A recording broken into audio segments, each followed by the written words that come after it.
Hi, and welcome to Consciousness and Me. My name is Josefin, and I thought today we would discuss a topic that might be a bit odd, at least only in theory, but if you've experienced it, you might recognize it in yourself.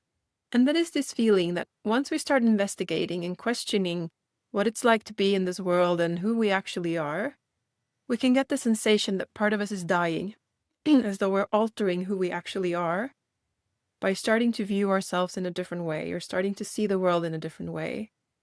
As though our ability to see things and think about things actually alter the way that things are. And the experience of that can be a lot of fear. It could almost be the feeling of something inside of you is dying. And myself, I've had this on several different occasions.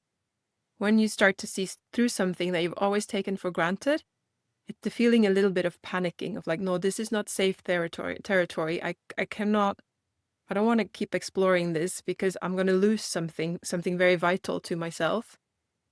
Like, say, for instance, if I start seeing through whether there actually is a thinker that thinks my thoughts or if they just appear inside of me or they just appear in my inner world, or whether I am the creator of them, whether I design them or they come from the true me. And it can always be the feeling as if I'm killing the thinker when I start seeing through that maybe there isn't actually an entity in there who is thinking thoughts. It's just more that thoughts happen. And I like to propose that maybe that's not the case. Either there was always a thinker, or there has never been a thinker. Me altering my perspective, trying out different things, isn't bringing something in and out of existence, isn't altering my true nature. And I'd like to invite a quote that really fits here. It's from A Course in Miracles. I haven't actually studied A Course in Miracles myself, but I have friends who have, so I've been blessed with some wisdoms from it. And one of the quotes is, "Nothing real can ever be threatened. Nothing unreal ever existed. Herein lies the peace of God." And what I hear in that is basically, if it's real, it doesn't matter what we think about it. We cannot alter it. It can never be threatened. And if it alters depending on what we think about it, it was probably never real to begin with. And once we realize this, that us thinking about something or seeing something in a specific frame doesn't actually alter anything. We're free. We don't need to have a concept of things. We don't need our minds to understand things to be able to be. Then we can access the peace of God, the peace of our true nature, the eternal peace. So either there was always a thinker or there never was a thinker. If it's something that's being lost when I change the way I think about it, it was probably never real to begin with. And for me, this has been probably the strongest reaction has been in my body.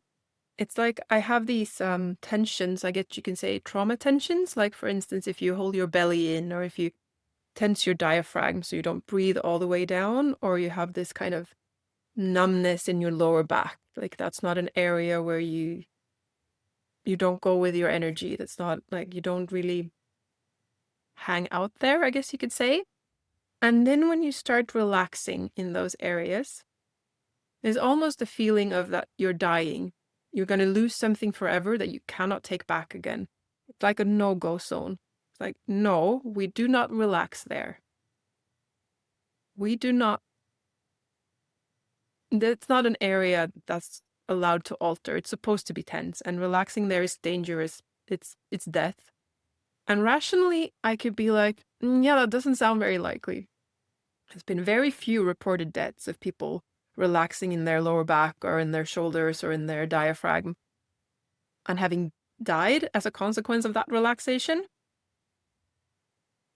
But my alarm system in my nervous system is going at full speed, convincing me that it's not safe. And that can be quite confusing. And it can make you go almost a bit hesitant of like, oh, okay, so I'm going to take a risk, I'm going to jump off the cliff. But if we realize that there is really no cliff to jump off in how we perceive ourselves, how we perceive the world, and what kind of holding patterns we have in our body, then it's not so scary to jump off a cliff, to let go of an identity, to allow the thinker to subside. Either it was always there or it was never there. Let's see if I can make this more concrete. Let's think, for example, of a rock on the side of a road, just a normal rock you walk past every now and then. You don't pay so much attention to it.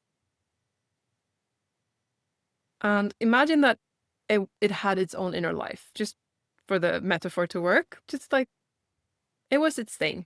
It was sitting there doing its rock thing, having a certain temperature, having a certain texture. And I walk by thinking like, oh, that's an ugly looking rock. It shouldn't be there. It's looking really, really hot. I don't like its color. It did not alter the stone the least bit. The stone is doing its stone thing regardless of what I think about it.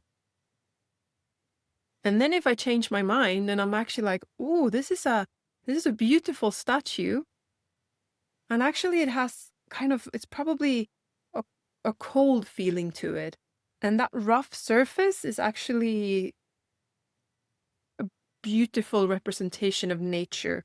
I'm so grateful that it's there. Nothing happened for the rock. It's completely oblivious to what I think about it, what kind of assumptions I make about its temperature or its texture. It is what it is. Completely ignoring and untouched by what I think about it. In that sense, it's the same as our inner nature. What we think about our inner nature is completely irrelevant for what it is. Our thoughts does not alter the isness of things.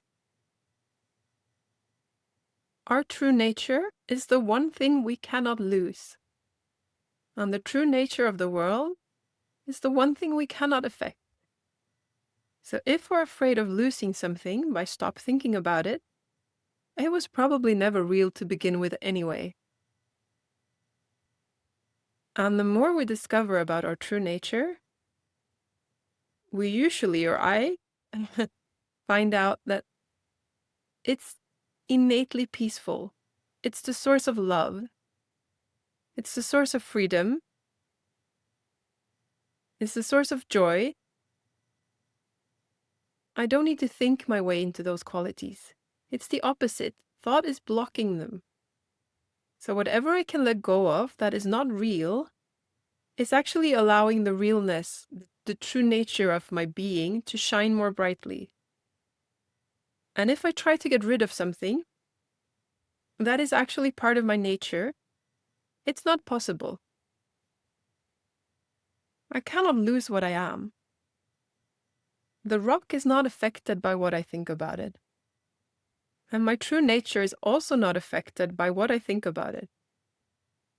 Even if I decide that I don't believe that it is what it is without knowing what it is, it doesn't change. I cannot think my way out of existence. The rock cannot just stop being by me thinking that it shouldn't be there. It is. I am. We are. Regardless of what we think about it. Nothing real can ever be threatened. Nothing unreal ever existed. Herein lies the peace of God. Does this resonate with you? Or maybe you're at this cliff of, do I really dare to let go of an identity? Who will I be if I no longer think these thoughts about myself? What would it be like if I surrendered to the fact that I live in the present moment? What if I don't have to hold in my breath and my body when I go into a room? What if it's safe to relax? What's going to happen if I go like this or if I go like this? Will it alter who I am? Will it alter my value? Truly, deeply. And what does this awaken in you? Does it awaken curiosity or does it awaken fear? And whatever comes up, is there space to be curious about that? To see what the fear is actually telling you, and to maybe allow yourself to evaluate it. Is this telling us that we're going to fall out of existence, that we're going to stop being? And maybe that's a sign of warning. Can that really even happen by just thinking about things in different ways? If we think that the Earth is the center of the universe, the Earth doesn't become the center of the universe. The planets and the solar system and the galaxies are going to keep spinning regardless of what I think about it. It's just my understanding, my interpretation of reality has changed. But the reality itself, its true nature, that has not changed. We are what we are, regardless what we think about it. And if you have any thoughts, any comments, any questions that you'd like to share, then warmly welcome to utilize the comment section. And thank you for joining me on this exploration, and I hope to see you next time.